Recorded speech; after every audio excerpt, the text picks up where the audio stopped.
ভূষণ কুমারের পরিবারে দুঃসংবাদ, 21 বছরের মেয়েকে হারিয়ে শোকাহত অভিনেতা প্রযোজক কৃষণ কুমার।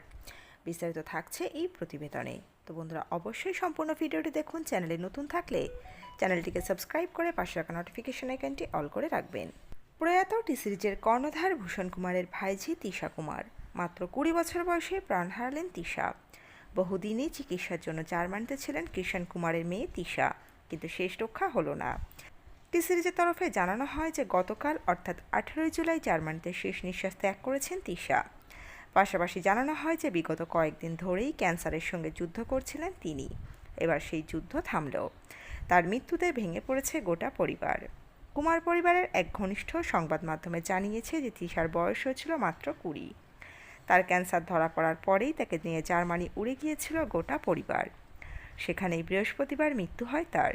স্বাভাবিকভাবে ভেঙে পড়েছেন তিশার অভিনেতা প্রযোজক বাবা কৃষণ কুমার। বর্তমান সময়ে প্রায় তারকাদের ক্যান্সারে আক্রান্ত হওয়ার খবর সামনে আসছে ও তাদের লড়াইয়ের গল্পও তারা শেয়ার করেন সোশ্যাল মিডিয়ায়। সাম্প্রতিক সময়ে হিনা খান জানান যে স্তন ক্যান্সারে ভুগছেন তিনি, এমনকি চলছে তার কেমোথেরাপিও। তার জীবনযুদ্ধের গল্প প্রতিনিয়ত শেয়ার করে নিচ্ছেন অভিনেত্রী। তো বন্ধুরা, এই আপডেট ছিল এতটুকুই। দ্রুত ফিরে আসছি নতুন কোনো আপডেট নিয়ে। অজানা গল্প চ্যানেলের সঙ্গে থাকার জন্য সকল দর্শক বন্ধুকে অসংখ্য ধন্যবাদ। দেখতে থাকুন, চোখ রাখুন অজানা গল্প চ্যানেলে।